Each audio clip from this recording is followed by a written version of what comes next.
Are you thinking about trying intermittent fasting and wondering how to start? Well, stick around because in this video, I'm going to walk you through it step by step. But first, hello everyone, my name is Ray and I'm a nurse practitioner who specializes in cardiology, hospital-based medicine. If you're new to the channel, welcome. If you're not new, welcome back. In this channel, we like to talk about heart disease, both prevention and treatment, other topics related to the heart and overall health and well-being. So if that sounds good to you, please consider subscribing so you can become a part of this growing community interested in improving our health and lifespan. In this video, I want to talk to you about the power of intermittent fasting. In case you're not aware, intermittent fasting is a style of eating where you go from eating mostly all day, like probably the majority of people do, to only eating within a short eating window. Fasting is a very powerful tool that can be used to combat obesity, diabetes, autoimmune disorders such as rheumatoid arthritis, multiple sclerosis, and asthma, and even helps with anti-aging. So for the ladies out there, and gents too, that are concerned about those premature wrinkles and gray hairs, fasting may help you decelerate those processes. Regarding diabetes, in my other video titled What Big Pharma Doesn't Want You to Know About Diabetes, I talk about a study that showed 90% of participants in a 3-month study were able to either decrease their blood glucose medications or had complete remission of their diabetes. Remember, we're talking about type 2. Y'all, this is incredible. I mean, it's beyond me that I work in the hospital and I see people coming back over and over and their diabetes is so uncontrolled. Granted, certainly this could be due to medical noncompliance and patients not truly adhering to the medications, but let's give them the benefit of the doubt. And we seem to just be adding more and more medications, almost like throwing gasoline on a fire. When making dietary and lifestyle modifications, we could virtually eliminate their disease. In regards to autoimmune disorders, fasting can reduce inflammatory markers, improves your gut microbiome, and enhances autophagy, mediated cellular repair. According to a 2019 New England Journal of Medicine article titled Effects of Intermittent Fasting on Health, Aging, and Disease, the metabolic switch from glucose to fatty acids and ketones during fasting triggers adaptive cellular responses that enhance antioxidant defenses, DNA repair, mitochondrial biogenesis, and autophagy while downregulating inflammation. Keep in mind that chronic inflammation is a key component of the development and progression of coronary artery disease. And remember, one of the primary focuses of this channel is to help decrease the burden of heart disease, as it remains the #1 killer globally. Speaking of the heart, a 2020 article in the Journal of American College of Cardiology titled A Pesco Mediterranean Diet with Intermittent Fasting also showed that beyond weight loss, intermittent fasting improves insulin sensitivity, reduces blood pressure and resting heart rate, and enhances heart rate variability. So by now, I hope I've convinced you that fasting is something that you should consider.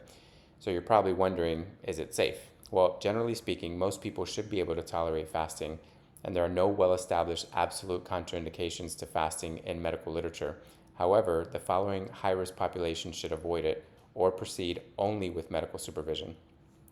People with eating disorders, pregnant or breastfeeding women, remember you're manufacturing another human being, so you need the calories, children and adolescents that are still growing, and patients with advanced liver cirrhosis. If you don't fall under any of those categories and your doctor has cleared you, I say give it a go. So how do you get started? Well, first let me tell you that there are, of course, many different styles of fasting. I was trained as an adult geriatric nurse practitioner, and we have a saying that goes low and slow. Always start with the lowest possible dose and then work your way up. Probably the most common fasting regimen is a 16-8, whereas you're fasting for 16 hours and eating all of your meals within an 8-hour eating window.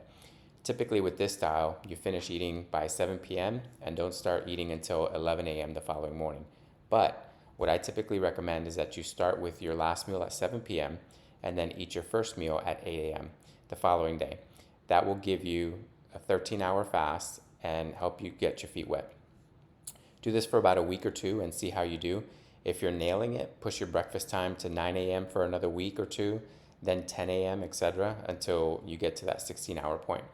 Once 16-8 has become a normal part of your life and it no longer provides what we call a hormetic stress.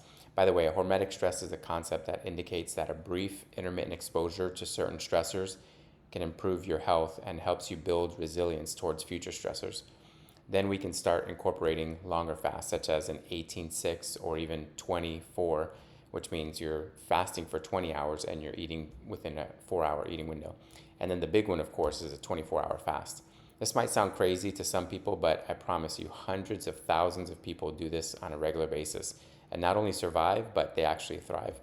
I've heard of some people that do a weekly 24-hour fast and the body fat literally just melts off.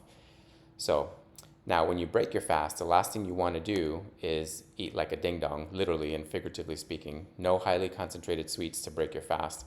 But I'll leave this video right here and I'll start working on the next video where I'll discuss the best foods to break your fast and how to incorporate the foods you love so you can build good eating habits that are sustainable and will serve you for the rest of your life rather than doing a fad type stuff that will ultimately lead you to regaining any weight back if you happen to get derailed.